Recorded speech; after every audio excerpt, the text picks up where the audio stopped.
നമ്മൾ ഈ ചൂടത്തൊക്കെ ഇറങ്ങി നടക്കുന്ന സമയത്ത് അകത്ത് തണുപ്പിലിരുന്ന് പണിയെടുക്കുന്ന ചില മനുഷ്യരുണ്ട്. അത് ഉദ്യോഗസ്ഥന്മാരാണെങ്കിലും ചില ബിസിനസ്സുകാരാണെങ്കിലും. എങ്ങനെയുണ്ട് തെരഞ്ഞെടുപ്പിന് ചൂടൊക്കെ? ചൂടൊക്കെ അത്യാവശ്യമുണ്ട്. ചൂട് അത്യാവശ്യമുണ്ടോ? നല്ല ചൂട്. എല്ലാവരും ഈ നാട്ടുകാരാണോ? അല്ല, ഞാൻ തൃശ്ശൂരാ. തൃശ്ശൂരാണ്. തൃശ്ശൂർക്ക് എന്താ അവസ്ഥ? കനത്ത മത്സരമാണെന്ന് കേട്ടു. അതെ, നല്ല മത്സരം. വലിയ പോരാട്ടമാണ് തൃശ്ശൂരിലും. അതെ അതെ. പുറത്ത് എങ്ങനെയുണ്ട് ചൂട്? നല്ല ചൂടുണ്ട്. നല്ല ചൂടാ. തെരഞ്ഞെടുപ്പിന് ചൂടോ? അതും നല്ല ചൂടുണ്ട്. വോട്ട് ചെയ്യാൻ പോകുന്നുണ്ടോ? എവിടെയാ മണ്ഡലം? ഇവിടെ ആനേറയാണ്. ആനേറ എന്ന് പറയുമ്പോ ഏത് സ്ഥലം? കടകംപള്ളി. ആനേറ എന്ന് പറഞ്ഞാൽ കടകംപള്ളി എന്നാ പറയുന്നത്. അപ്പൊ തന്നെ മനസ്സിലായി അവിടെ ആർക്കാണത്. എന്താണ് മാനേജരെ, സുഖമാണോ? എങ്ങനെ പോകുന്നു മൊത്തത്തിലുള്ള അന്തരീക്ഷം? കച്ചവടമൊക്കെ ഉണ്ടോ? കച്ചവടമുണ്ട്. ചൂടായതുകൊണ്ട് എ സിക്ക് സെയിലുണ്ട് അത്യാവശ്യം. അത് ശരി. അപ്പൊ അതാണ് ചൂടായാൽ മഴയായാലും അപ്പം നിങ്ങൾ കൊടുക്കും. മഴയായാലും ഗീസർ എ സി കൊടുക്കും. ചൂടായാൽ എ സി, മഴയായാൽ ഗീസർ അല്ലേ? അപ്പൊ ഉഷാറാണല്ലോ. എവിടെയാ മണ്ഡലം? നേമത്താണ്. അടുത്ത പോരാട്ടമാണെന്ന് തോന്നുന്നു. ഭയങ്കര വലിയ പോരാട്ടം. പ്രവചനാതീതമാണോ? അതെ. നേമത്ത്? അതെ. ഓക്കെ. എവിടെ ചേട്ടാ സ്ഥലം? എവിടെയാ? ഇവിടെ പ്രാവശ്യമ്പലം. നേമത്താണോ? നേമത്താണ്. ആരടിച്ചു കയറി വരും? നോക്കാം.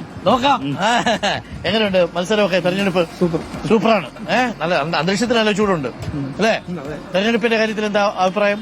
എവിടെ, ഏത് മണ്ഡലമാണ് ചേട്ടൻ? നിയമമണ്ഡലം. നിങ്ങളെല്ലാവരും നേമത്തു നിന്നുള്ളവരാണോ? ഇവിടെ എവിടെയാ? കരമനയാണ്. ഇത് കരമന എന്ന് പറയുന്നത് തിരുവനന്തപുരം സെൻട്രല് അല്ലേ? അവിടെ ആർക്കാ സാധ്യത?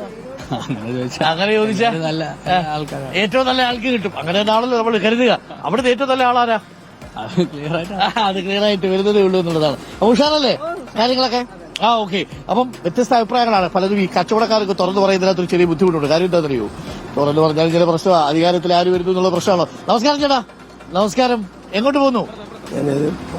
ഹോസ്പിറ്റൽ വരെ പോകണം. ഹോസ്പിറ്റലില്? എവിടെയോ? കണ്ണാശുപത്രി. മറ്റേ സർക്കാർ കണ്ണാശുപത്രി. എങ്ങനെയുണ്ട് സർക്കാർ കണ്ണാശുപത്രിയൊക്കെ? സർക്കാരിന്റെ പൊതുവെ ആരോഗ്യ മേഖല മോശമാണെന്നാണല്ലോ പ്രതിപക്ഷം പറയുന്നത്. ചുമ്മാ പറയണേ. ആശുപത്രി വെന്റിലേറ്ററിലാണെന്നാണ് പ്രതിപക്ഷ നേതാവ്.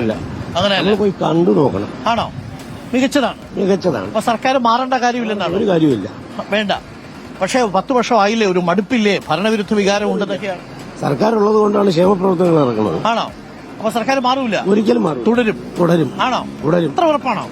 ചേട്ടൻ പാർട്ടി മെമ്പറാണോ? അല്ല. അപ്പൊ പ്രതിപക്ഷ നേതാവ് ഇങ്ങനെ തുടർച്ചയായിട്ട് അറ്റാക്ക് ചെയ്യുന്നുണ്ടല്ലോ സർക്കാരിനെ. നുണയല്ലേ പറയുള്ളൂ. ആണോ? ഇവിടെ മന്ത്രി ശിവൻകുട്ടിയെ കുറിച്ച് പറഞ്ഞു നിയമസഭ എന്നിട്ട് പറഞ്ഞു അങ്ങനെയൊന്നും പറഞ്ഞിട്ടില്ല. ചേട്ടന്റെ അഭിപ്രായത്തിൽ ഈ മന്ത്രിസഭയിലെ ഏറ്റവും നല്ല മന്ത്രി ആരായിരുന്നു? ശിവൻകുട്ടി. ആണോ? നേമത്താണോ വോട്ട്? അല്ല. പിന്നെ എവിടെയാ? തിരുവനന്തപുരം സെൻട്രലാണ്. അതെ. അവിടെ ഇത്തവണ ആര് ചെയ്യും? സുധീർ കരമന. ഓക്കെ. അപ്പൊ പ്രതികരണങ്ങൾ ഒരുപാടുണ്ട്. എന്താണ്? വെള്ളമുണ്ട്. അത് നല്ലതാ. ഈ ചൂടത്ത് ചേട്ടൻ കൂടി ഒരു വെള്ളം കുടിച്ചോ. Okay, thank you.